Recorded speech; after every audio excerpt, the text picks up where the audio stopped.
Hello guys, in today's video I will be showing you how to fix threads keeps freezing problem.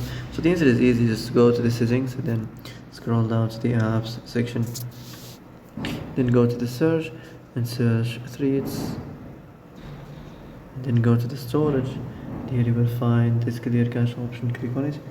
Now you can go check it if it worked, and if it didn't you can try to restart your phone or turn the Wi-Fi off and on, or the Bluetooth or the airplane mode. Also you can try to clear data, but be careful. If you clear data, all this application's data will be deleted.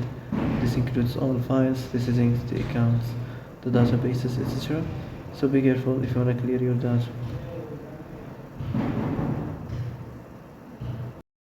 And that's it for today's video. I hope this is the answer you've been looking for. If you like this video, don't forget to like and subscribe, and see you in the next video. Thanks for watching.